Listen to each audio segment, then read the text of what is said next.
Hi there, welcome you. இந்த வீடியோவில் Madras high court exam, அதாவது office assistant, operator, examiner reader, bailiff இது போல் பதவிகளுக்கு நீங்கள் அப்ளை பண்ணியிருப்பீங்க. இந்த ஜாப்க்கு எப்படி நம்ம நல்லபடியாக படித்து பாஸ் ஆகிறது, எது சிறந்த வழி, என்ன படித்தா நீங்கள் பாஸ் ஆக முடியும், ஸோ இதை மட்டும் படித்தா கண்டிப்பாக பாஸ் ஆகிட முடியுமா, இது போல் நிறைய சந்தேகங்கள் உங்களுக்கு இருக்குது. அதற்கு விடையாக இந்த வீடியோவில் நம்ம கிளியராக பார்த்து தெரிஞ்சுக்கலாம். மற்றும் ஆல் டிக்கெட் எப்போ வெளியாகும், எக்ஸாம் எப்போ நடக்கும், இன்னும் எத்தனை நாட்கள் இருக்குது, இது போல் சந்தேகங்கள் எல்லாருக்குமே இருக்குது. எல்லாத்துக்கும் ஒரு கிளியரான நம்ம இன்ஃபர்மேஷன் பார்த்து தெரிஞ்சுக்கலாம். இந்த வீடியோ பார்க்கறதுக்கு முன்னாடி கட்டாயமாக நம்ம சேனலை நீங்கள் சப்ஸ்கிரைப் ஆனது பண்ணி வச்சுருங்க. எல்லாருக்குமே தெரிஞ்சிருக்கும். நம்ம தமிழுக்கான ஸ்டடி மெட்டீரியல் ப்ரொவைட் பண்ணிட்டு இருக்கோம். விலை 51 ரூபாய் தான். நிறைய பேர் வாங்கி படிச்சுட்டு இருக்கீங்க. கிளியராக நம்ம இதுக்கு முன்னாடி நிறைய வீடியோவில் சொல்லியாச்சு, என்ன படிக்கணும், என்ன ஏது, தமிழுக்கு என்ன படிக்கணும், ஜென்ரல் ஸ்டடீஸ்க்கு என்ன படிக்கணும், இந்த வாட்டி கேள்விகள் எங்கேருந்து வரப்போகுது, போன வாட்டி சிலபஸ் எப்படி இருந்தது, போன வாட்டி வேறு சிலபஸ், இந்த வாட்டி வேறு சிலபஸ், முதல்ல நமக்கு அது நல்லா தெரிஞ்சிருக்கணும். ஸோ இதெல்லாம் நம்ம நல்லா அனலைஸ் பண்ணி பார்க்கணும். அதை நம்ம பண்ணாமல் பொதுவாக ஏதோ ஒரு வீடியோவில் ஏதோ ஒன்று சொல்கிறாங்க அப்படின்னு நம்ம பார்க்கக்கூடாது. சிலபஸ் என்ன இருக்குது அதை தான் நம்ம பார்க்கணும். சிலபஸ் பொறுத்தவரை தற்போது எல்லாமே புக்கில் தான் கேள்விகள் கேட்குறாங்க. தமிழ் பொறுத்த வரைக்கும் ஆஃபீஸ் அசிஸ்டண்ட் அப்படின்னா நீங்கள் 8வது வரைக்கும் படிங்க அப்படின்றாங்க சொல்கிறாங்க. மற்றபடி நீங்கள் ஜாப்க்கு விண்ணப்பிச்சிருந்தால் 10வது வரைக்கும் படிங்க அப்படின்றாங்க சொல்கிறாங்க. ஸோ நம்ம இதை வச்சு பார்க்கும்போது உங்களுக்கு கேள்வி புக்கிலேருந்து தான் தமிழுக்கு வரப்போகுது. அதேமாரி இப்போ சிலபஸ் ஆஃபீஸ் அசிஸ்டண்ட் பொறுத்த வரைக்கும் ஹைஜீனி இது போல் லெசன்ஸ்லாம் சொல்லியிருக்காங்க. அதை நம்ம எங்கெங்கே படிக்கணும் அப்படின்றது செப்பரேட்டாக ஒரு வீடியோ போட்டிருக்கோம். நீங்கள் ஆஃபீஸ் அசிஸ்டண்ட்டுக்கு அப்ளை பண்ணியிருந்தாலும் சரி, மற்றபடி நீங்கள் ஆப்ரேட்டர், எக்ஸாமினி ரீடர், பெயில் இது போல் பதவிகளுக்கு அப்ளை பண்ணியிருந்தாலும் சரி, ஜென்ரல் ஸ்டடீஸ்க்கு எங்கெங்கே நீங்கள் என்னென்ன படிக்கணும் அப்படின்ற இன்ஃபர்மேஷன் நம்ம எப்போயும் கொடுத்தாச்சு. ஸோ அதை பார்த்து படித்தாலே உங்களுக்கு போதுமானதாக இருக்கும். இந்த வீடியோவில் நான் உங்களுக்கு ஒரு கிளியர் கட்டாக இன்ஃபர்மேஷன் நான் உங்களுக்கு கொடுத்துட்றேன். ஸோ கண்டிப்பாக நம்ம பார்க்கலாம். ஃபஸ்ட்டு நம்ம ஆல் டிக்கெட் எப்போ வெளியாகும் மற்றும் எக்ஸாம் எப்போ நடைபெறும் அப்படின்றத நம்ம பார்த்து தெரிஞ்சுக்கலாம். என்னை பொறுத்த வரைக்கும் இது சிலபஸ் டிஎன்பிசி குரூப் 4 சிலபஸ் மாதிரியான்னு கேட்டிங்கன்னா, டிஎன்பிசி குரூப் 4 சிலபஸ் அளவுக்கு நம்ம சொல்ல முடியாது. பட் என்னதான் இருந்தாலும் ஒரு 50 to 60-70% நம்ம சொல்லலாம். கிட்டத்தட்ட ஒரு 70% வரைக்கும் நம்ம சொல்லலாம் டிஎன்பிசி சிலபஸ் தான். ஏன் நம்ம 70% சொல்கிறோன்னா, டிஎன்பிசி சிலபஸை விட இது கொஞ்சம் கம்மியாக இருக்குது. 100% டிஎன்பிசி சிலபஸ் மாதிரியே கிடையாது, அந்த குரூப் 4 சிலபஸ் மாதிரி கிடையாது. ஒரு அளவுக்கு டிஎன்பிசி சிலபஸ் ஒத்து போகும். ஸோ டிஎன்பிஎஸ்சி எப்படி கேள்வி கேட்குறாங்களோ அந்த மாதிரி தான் இவங்களும் இந்த வாட்டி கேள்வியானது கேட்க போகிறாங்க. தமிழ் பொறுத்த வரைக்கும் நம்ம சொல்லிட்டோம், புக்கிலேருந்து தான் படிக்கணும், புக்கிலேருந்து தான் கேள்வி வரப்போகுது. தேவையில்லாத கேள்விலாம் படிக்கக்கூடாது. இந்த ஜென்ரல் நாலேஜ் மாதிரி அதெல்லாம் தேவையில்லாத கேள்வி, அதெல்லாம் படிக்கவே கூடாது நம்ம சொல்லியாச்சு. இந்த வாட்டி அந்த மாதிரி கேள்விகள்லாம் இடமே பெறாது. தமிழுக்கு புக்கிலேருந்து படிக்கணும். ஸோ அது வேணுன்னா நம்மக்கிட்ட நீங்கள் கண்டிப்பாக பர்ச்சேஸ் ஆனது பண்ணிக்கலாம். டிஸ்கிரிப்ஷனில் வாட்ஸ்அப் நம்பர் ஆனது கொடுத்துருக்கோம்.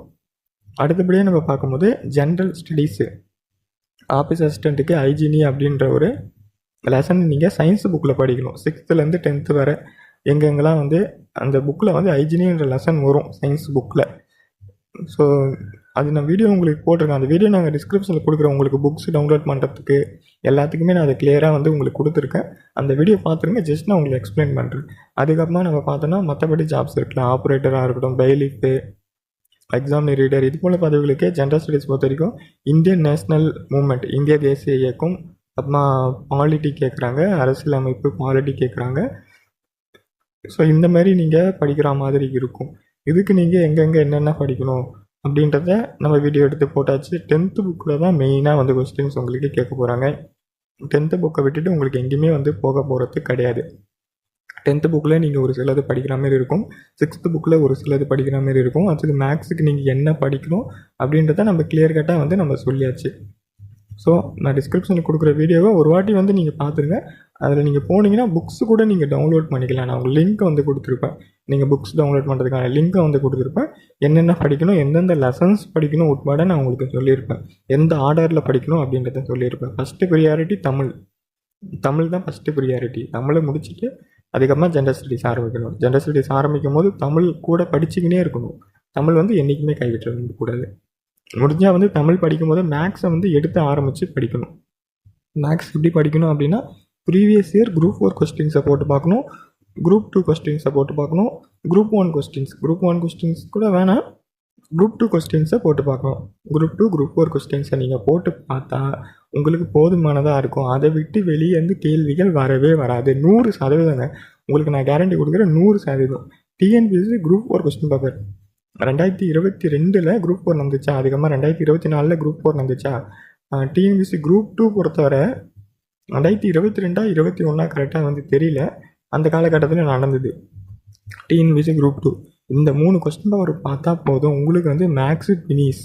இதை விட்டு வெளியே வந்து கேள்வி வரவே வராது. இதை நீங்கள் பார்த்துட்டு போனாலே போதும், மேக்ஸ் கம்ப்ளீட்டாக முடிச்சிடலாம். ஸோ அதனால நம்ம சொல்கிறது, இது டிஎன்பிஎஸ்சி சிலபஸ் பிரகாரம் தான் இருக்குது, டிஎன்பிஎஸ்சி பிரகாரம் தான் கேள்வி கேட்க போகிறாங்க.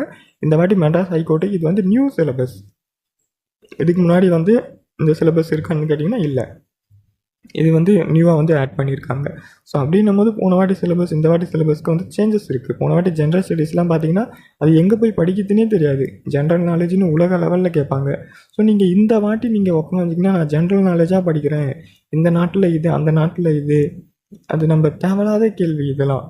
ஸோ ப்ரீவியஸ் இயர் கொஸ்டின் பேப்பரை நம்ம தமிழ் மட்டும்தான் எடுத்துக்கணும். ப்ரீவியஸ் இயர் கொஸ்டின் பேப்பர் நீங்கள் பார்க்குறீங்க அப்படின்னா தமிழ் மட்டும்தான் எடுக்கணும். ஜென்ரல் ஸ்டடீஸ் பொறுத்த வரைக்கும் நம்ம எதுவுமே எடுக்கக்கூடாது.